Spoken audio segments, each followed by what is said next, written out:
The time is 8:45 p.m. This is the Sri Lanka Broadcasting Corporation. Here is the news edited by Anjana Dodamgoda and read by Tilani Pires. The headlines. The President discloses plans to develop Mannar as an energy hub. The Prime Minister on a visit to China as the chief guest of China South Asia Export-Import and Export Exhibition. Sri Lanka plans law against unilateral exit from international agreements. Japan provides 170 million rupee grant assistance for demining in northern Sri Lanka. The Colombo Stock Exchange successfully concludes the Invest Sri Lanka Investor Forum in Mumbai, India. And on international news, heavy rains trigger floods and landslides in India's Himalayan region of Himachal Pradesh, leaving at least 48 dead. And on sports news, Vanidu Hasaranga to retire from Test cricket. During his presence at the annual festival of the National Shrine of Our Lady of Madhu in Mannar today, President Ranil Wickremesinghe announced plans to transform Mannar into an energy hub. He also revealed that an intercity express train service between Thale Mannar and Colombo will commence on September 15th, aiming at enhancing connectivity and facilitate smoother travel between the two cities. It is also noteworthy that President Ranil Wickremesinghe participated in the morning service of the feast this year. Subsequent to the main ceremony, a revered statue of Lady Madhu was respectfully carried in procession throughout the church grounds to pay homage to the devotees attending.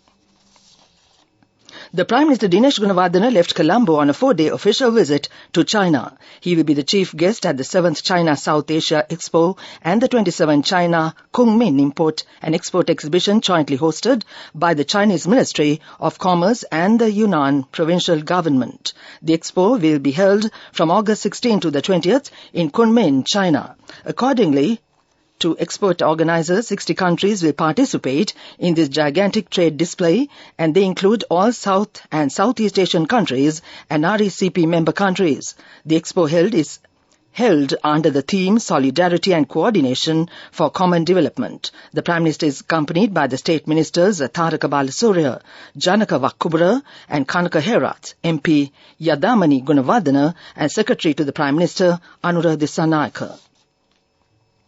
The Cabinet spokesman, Minister Bandula Gunawardena, said Sri Lanka's President Ranil Wickremesinghe has proposed to draw up a law to halt the unilateral abrogation of bilateral or multilateral agreements reached for national development. Sri Lanka's credibility and international standing had been hurt by the cancelling agreements without consulting the other party, Minister Gunawardena said. The Cabinet approval was given for the legal draftsman to prepare the law. Minister Gunawardena has previously said relations between Sri Lanka and Japan was damaged by the unilateral exit from loan agreement for a light rail transit project. This news broadcast comes to you from the Sri Lanka Broadcasting Corporation.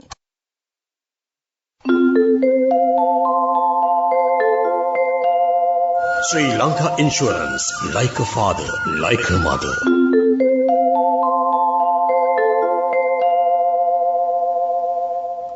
The government of Japan has provided a total sum of $547,443 to Sakwita Humanitarian Assistance and the Relief Project for Humanitarian Demining Activities in northern Sri Lanka. The Ambassador of Japan, Hideki Mizukoshi, and Director Field Reporting Officer of SHARP signed the grant contract on the 11th of August 2023 at the SHARP's base Kilinochchi district. Ambassador Mizukoshi expressed Japan's commitment to supporting continuously for the conflict-affected area to achieve reconciliation and promote sustainable development in Sri Lanka. Since the beginning of Sri Lanka Mine Action Program, the government of Japan has been continuously supporting mine clearance activities, and the total amount of assistance exceeds $43 million.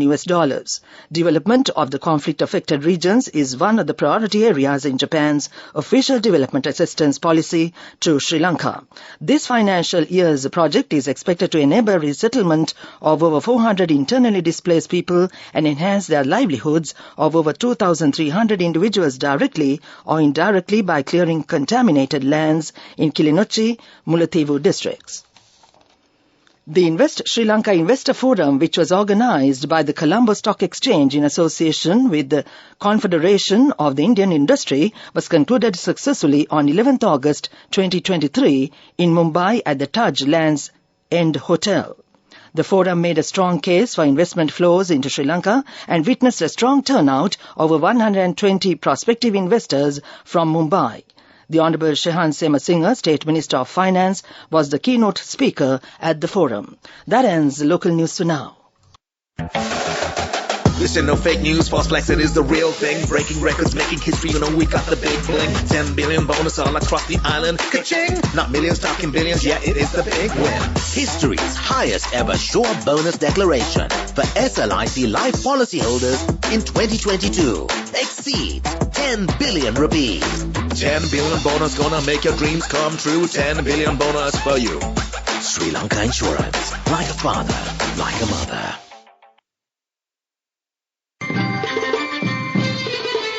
The main news story is brought to you by Siddhalepa Vedamahatmya. A significant number of devotees from various parts of the island gathered for the annual feast. The year 2024 marks the completion of 100 years since the enshrinement of the revered statue of Lady Madhu. The Church Management Board has decided to hold services throughout the year to commemorate this occasion.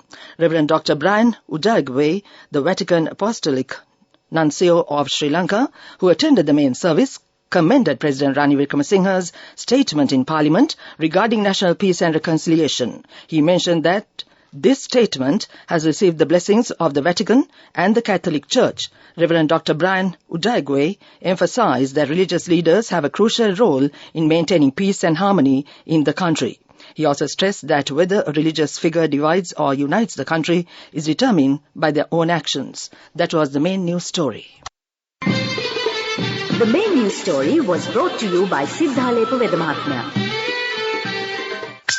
Watch Live is brought to you by CIB Janajaya Vasana.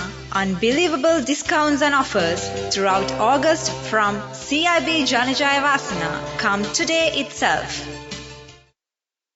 And on Watch Light tonight, in a shocking incident that took place on Monday at a leading primary school in the Naramala area, a competition over the head prefect position allegedly led one of the contestants to mix poison into the bottles of drinking water of 5 other students. The incident was reported when the grade 10 students consumed the poisoned water and subsequently started vomiting.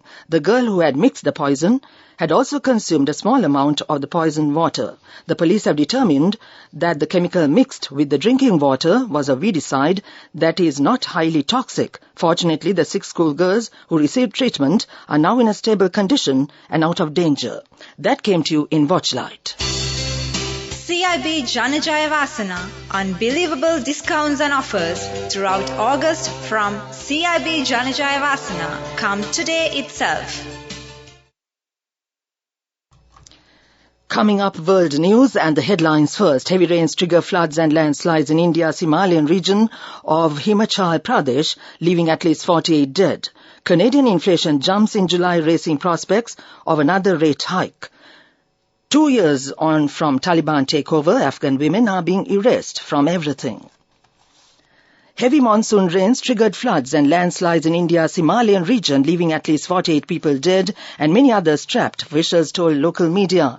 Torrential downpours that began over the weekend in the mountainous Himachal Pradesh state have flooded roads and washed away homes as scores of rescuers worked to help those trapped under piles of debris. Among the worst hit was the Mandi district in Pradesh, where 19 bodies were recovered by rescuers, officials told the Press Trust of India news agency. Canada's annual inflation rate surged more than expected to 3.3% in July as core measures eyed by the central bank remained stubbornly high, data showed on Tuesday, increasing the likelihood of another interest rate increase. Analysts polled by Reuters had forecast inflation would rise to 3.0% from the 27-month low of 2.8% recorded in June. The consumer price index was up by 0.6% on a month-over-month basis, Statistics Canada said, also higher than a forecast of a 0.3% gain. 2 years on from Taliban takeover, Afghan women are being erased from everything. Tuesday marks the 2-year anniversary of Kabul falling to the Taliban, which seized control of Afghanistan amid the United States' chaotic, controversial withdrawal from the country after nearly 20 years of fighting. The Taliban, which is not recognized by most countries around the world, has declared Tuesday a national holiday. The day is full of honor and pride for Afghans, the Taliban deputy spokesperson Bilal Karmi told CNN. Back to the world news headlines. Heavy rains trigger floods and landslides in India's Himalayan region of Himachal Pradesh, leaving at least 48 dead. Canadian inflation jumps in July, raising prospects of another rate hike.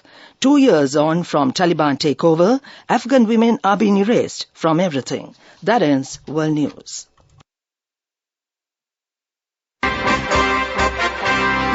Development News is brought to you by Job opportunities from Deshak, Sri Lanka in Kuwait, Saudi Arabia, Oman, including company housemaid, salary 156,000 rupees, 23 to 57 years. Contact 037 7500 500.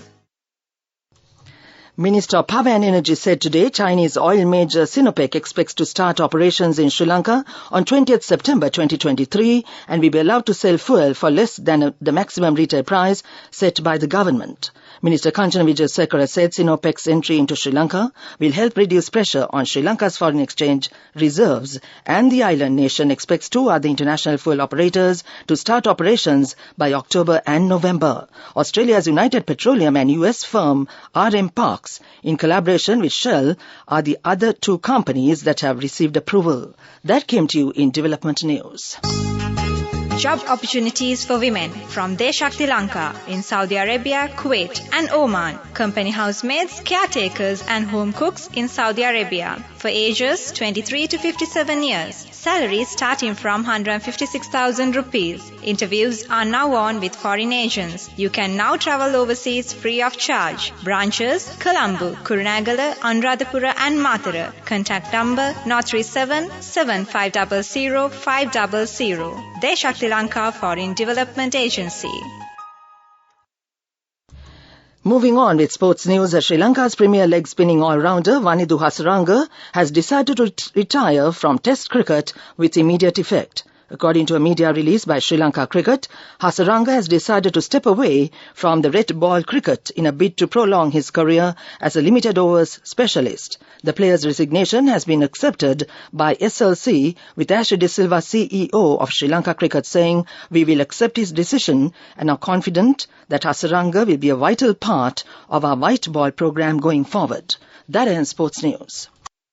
Go ekak thiyana youth eකට life එකේ change එකට නියමෙට set වෙන්න ඇස් වහගෙන දැකපු හීන හැබැ කරන්න youth එකට නියමෙට set වෙන friendship එක මෙන්න.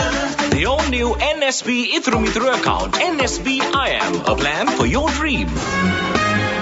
Business News, sponsored by National Savings Bank, the safest place for your money. The Cabinet-appointed negotiation committee on behalf of Airport and Aviation Services Sri Lanka Private Limited has invited proposals for construction of multi-storey car park and commercial space, including a hotel at the Bandaranaike International Airport, Katunayake. A Cabinet-appointed negotiation committee has been appointed for the purpose of inviting, receiving, evaluating and negotiations of proposals for the selection of a successful investor to award of the contract for the construction of a multi-storey car park and commercial space with a link to new passenger terminal building and existing terminal building on a design built to operate and transfer basis. That was Business News. Business News, sponsored by National Savings Bank, the safest place for your money. Go ekak thiyana youth එකට life එකේ change එකට නියමෙට set වෙන්න ඇස් වහගෙන දැකපු හීන හැබැ කරන්න youth එකට නියමෙට set වෙන friendship එක මෙන්න. The all new NSB Ithru account, NSB IM, a plan for your dream. Coming up, economic news. Sri Lanka has welcomed over 51,500 tourists during the first 10 days of the month, propelling the impetus to reach the monthly target of 149,075 arrivals. The country received 51,594 tourists during the first 10 days of the month, comprising 35,775 during the first week and 15,819 in the balance 3 days. The first 10-day arrivals have also pushed the cumulative figure to date to 819,507, driving the impetus to continue in the year 2023. As per the latest central bank data released yesterday, in the first 7 months of 2023, tourism earnings were at $1.09 billion, reflecting a 43% increase from the corresponding period of last year, whilst July earnings stood at $219 million, showcasing the highest monthly increase thus far. That came to you in economic news. Weather report. Except for a few showers in the western and Sabaragamu provinces and in Galle and Matara districts, mainly fair weather will prevail elsewhere over the island. Fairly strong winds, about 40 to 45 kilometers per hour, can be expected at times in the northern, north central and northwestern provinces and in Trincomalee, Hambantota and Munaragala districts. That was the weather report, and now to in this news broadcast, the main points once again. The President discloses plans to develop Mannar as an energy hub. The Prime Minister on a visit to China as the chief guest of China South Asia Export-Import and Export Exhibition. Sri Lanka plans law against unilateral exit from international agreements. Japan provides 170 million rupee grant assistance for demining in northern Sri Lanka. The Colombo Stock Exchange successfully concludes the Invest Sri Lanka Investor Forum in Mumbai, India. And on international news, heavy rains trigger floods and landslides in India's Himalayan region of Himachal Pradesh, leaving at least 48 dead. And on sports news, Vanidu Hasaranga to retire from Test cricket. That ends this news broadcast.